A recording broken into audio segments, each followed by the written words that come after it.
আমার কপাল কতটাই খারাপ তাই না? আরে বই কপাল তো তোর খারাপ না, কপাল আমগো খারাপ। আল্লাহ কিনলে এই ঠিক এই মৌসুমে আমগরে জন্মগ্রহণ করেছে। আজকে 7টা রোজা, এই 7টা রোজার একটা রোজাও রাখতে পারলাম না। ও গরস ন কেমনে রে হারবি বোন, তুই খানার লাগে কিছু করতে পারস নি? হাত গানো 30 কইলে তুই অজ্ঞ ভাবতে না। কারণ আমার বউ এখনো অসুস্থ। ও ভাইয়া অতক্ষণে না বুঝি তোর বোর কিডনি ড্যামেজ হয়ে গেছে কেন? আরে ওই তোর কিডনি দুনুগানি তোর বোর হিয়ানো লাগাইস, নয় অবস্থা ভালো না, বাঁচতো না। আমার বউর জন্য সবাই দোয়া করবেন।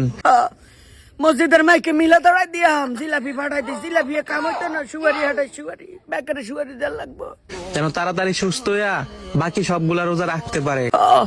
তাড়াতাড়ি সুস্থ করে আল্লাহ আল্লাহ আল্লাহ আমগো বিষ মারার লাইগা। আমরা কেন ফেসবুকে ঢুকি? আমগো বিষ মারার লাইগা উনারে দ্রুত সুস্থ করি। রোজা তো জারুনি থাকতে না, আঙ্গো আঙ্গো আঙ্গো বিষ মেরে দিব।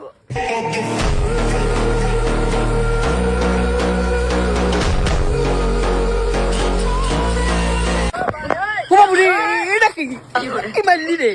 তোর মেয়ে তোর বউ বেলে কিডনি ড্যামেজ হয়ে গেছে, মরি থাকি। তুই তো এরকম করে আগুন বাগাতে চোখ দিয়ে, হ্যাঁ করে হাড়ি করে হাইলে খালি করে মারতাম।